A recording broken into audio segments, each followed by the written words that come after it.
Bonjour à tous, dans cette nouvelle vidéo où on va jouer, on va tester le jeu Pokémon Pocket, GCC Pocket. Donc c'est un nouveau jeu qui va sortir le 30 octobre 2024, donc le mois prochain, fin du mois prochain. Donc là, je pourrais pas ouvrir des boosters, mais je vais présenter un petit peu l'interface. Alors, on a la boutique.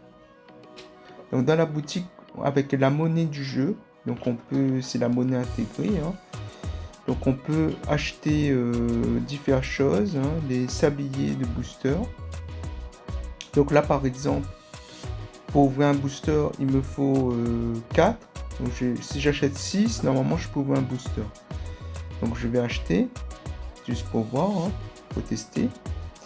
Donc on va acheter avec des tickets. Donc on a chez 85. Donc si j'achète le sablier booster ici, si j'achète ici, voilà, j'ai changé. Donc je peux ouvrir les boosters. Donc c'est sablier de booster. Donc c'est pour réduire le temps de chargement d'un booster. C'est-à-dire qu'un booster, il faut que j'attende 9, là c'est écrit 9 heures 26 minutes. Donc c'est pour accélérer le temps.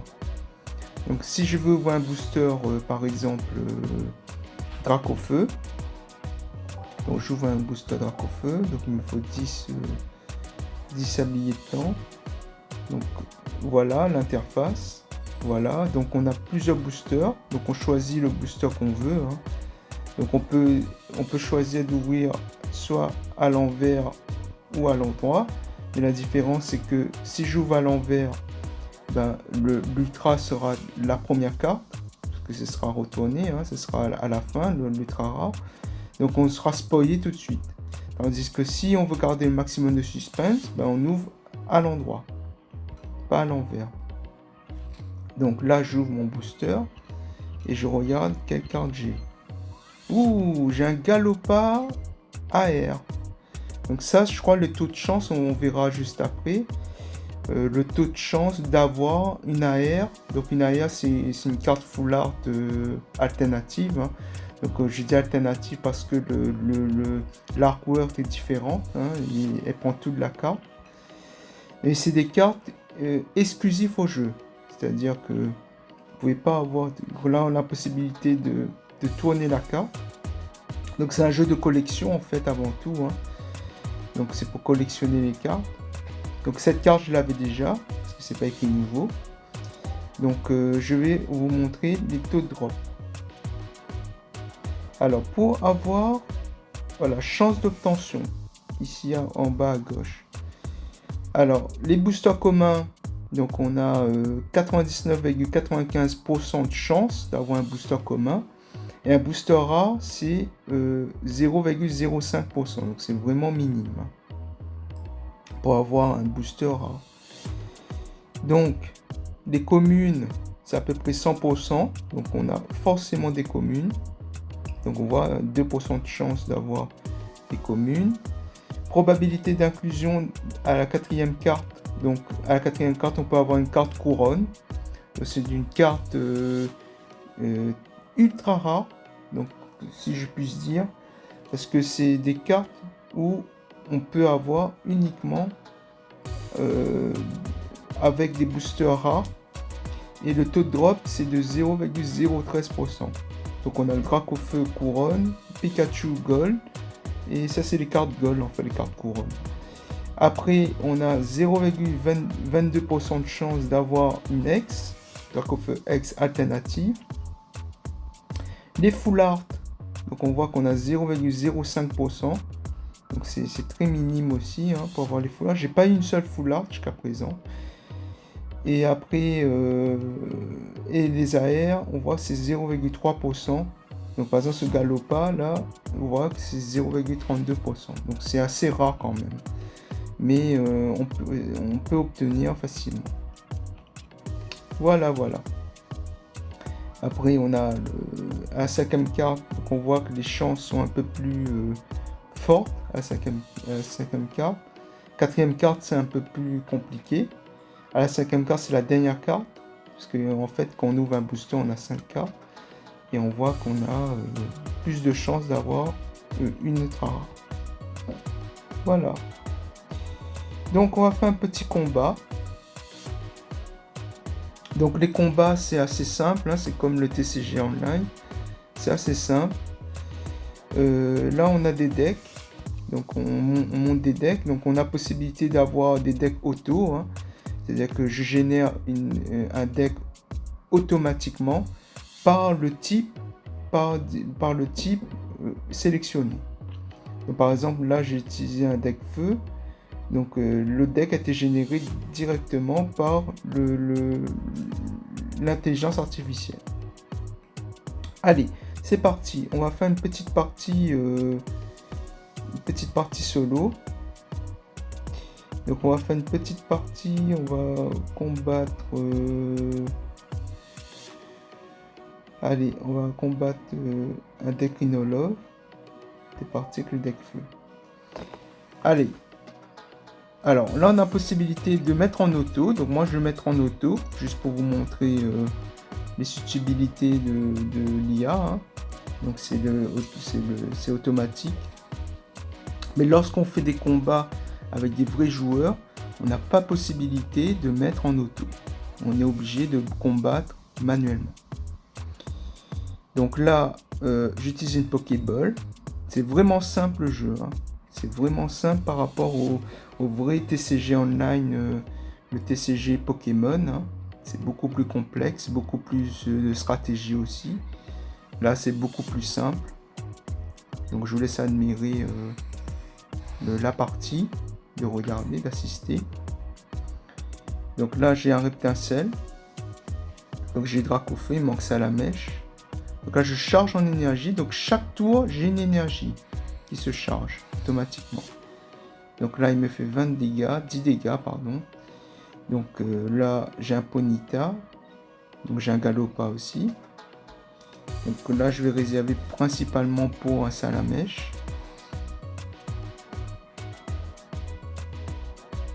Voilà, j'ai Reptincelle. J'ai toujours pas de Salamèche. Donc là, je charge mon Tauros qui va faire 50 dégâts. Il me fait 10 dégâts à chaque tour. C'est pas beaucoup, mais ça fait le taf hein, pour m'éliminer. Voilà, j'ai un Salamèche. Donc là, je place le Salamèche. Est-ce que je vais le placer? Attendez, je vais enlever le mode auto.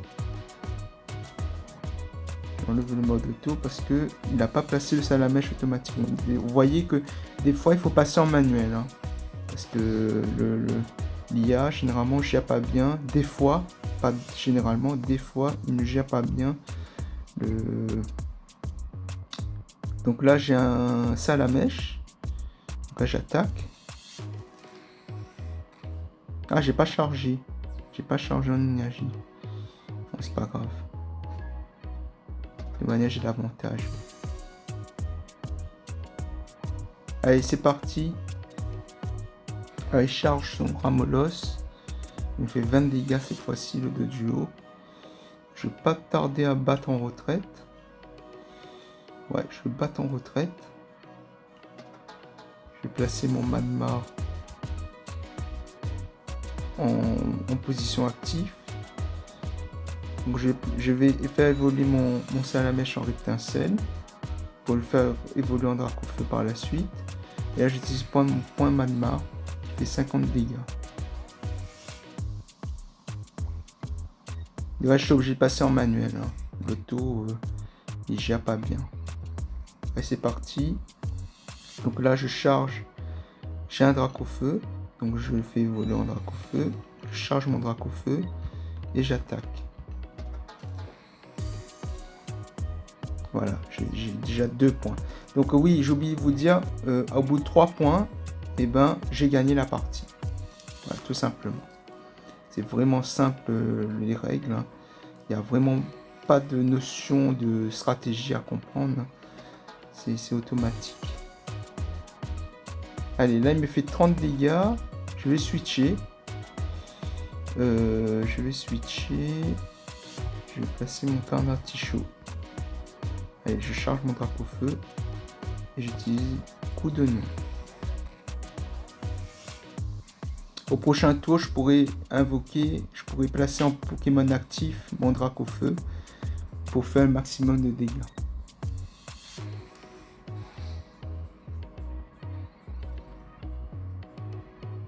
Allez, c'est parti. Donc la recherche professorale permet de piocher 2 cartes. Donc là, je pioche 2 cartes, donc là j'ai Sulfura, c'est vraiment bien. Donc je bats en retraite, je place mon Dracofeu, je charge mon Dracofeu et j'attaque avec mon Dracofeu. Donc j'aurais pu attaquer avec un anti-chaud, mais j'ai préféré pour le fun d'utiliser Dracofeu pour montrer les capacités. Voilà, Dracofeu, il a fait beaucoup de dégâts. Il a fait 130 dégâts. 390 dégâts infligés. Et voilà. Donc je n'obtiens aucune récompense. Donc voilà, c'est juste une petite partie pour vous montrer cette utilité. Donc là, bientôt il y aura l'échange. Donc on pourra échanger, les cartes entre amis ou je pense aléatoirement avec un joueur. Ensuite, on a la vitrine. Donc les plus populaires. Donc on voit bien qu'on a illustration favorite. Donc on a qui ça? Ouais, en fait on voit les vitrines, on voit les autres amis qui ont leur propre vitrine. Voilà. Donc après on a les cartes. Donc ça c'est le Cartodex. Comme ça que ça s'appelle, je crois. Et dedans on a toute la collection, toutes les cartes qu'on a collectionnées jusqu'à présent. Donc par exemple ce Miaus, donc on peut obtenir des effets d'écho. Ça c'est vraiment bien. Alors je vais tourner. Donc il faut payer apparemment. Quantité possédée. Donc là j'ai pas assez. Ah si, j'ai assez pour. Donc attendez, ah c'est bien ça par contre. Ça je savais pas. Alors je vais prendre une carte un peu plus jolie que ça. Et alors, je vais prendre une. Attendez, je vais prendre une Fola alternative.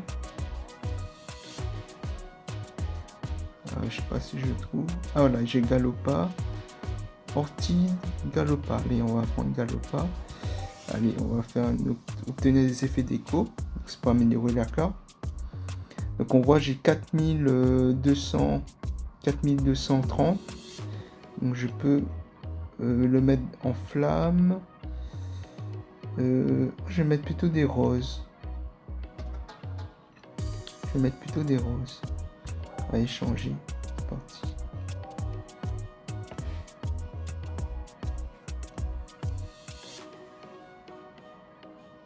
Alors, vous avez sélectionné une carte de la catégorie suivante. Voulez-vous continuer?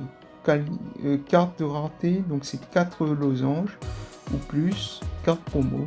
Donc, allez, c'est parti.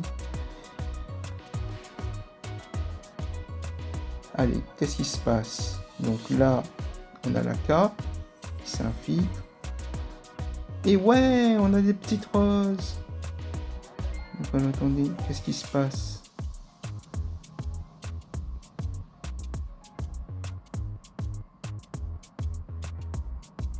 C'est rien passé.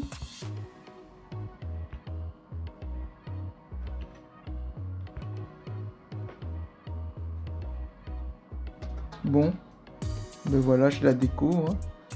Je sais pas ce qui s'est passé, mais apparemment ma carte est améliorée. Je vois pas en quoi elle est améliorée, mais vraiment bien. Allez, c'est parti. Allez. Je pense qu'on va s'arrêter là pour l'instant. Ça pour ce premier épisode. Donc on fera d'autres épisodes par la suite. Donc ça me permet de voir un petit peu l'interface, de m'habituer un petit peu parce que c'est très nouveau. Hein. Alors pour information, ce jeu-là il est disponible le 30 octobre en France. Moi j'ai pu jouer en avant-première. Si vous voulez jouer, il faut un VPN. Donc vous connectez sur Nouvelle-Zélande, parce que le jeu est sorti en Nouvelle-Zélande. Et ensuite, une fois que vous êtes connecté en VPN sur Nouvelle-Zélande, vous téléchargez le jeu sur l'application Store. Vous téléchargez le jeu, vous inscrivez et après vous avez accès au jeu, etc. en avant-première, un mois avant la sortie. Donc voilà. Donc je vous dis à bientôt, c'était Mystery Dracofeu. Ciao!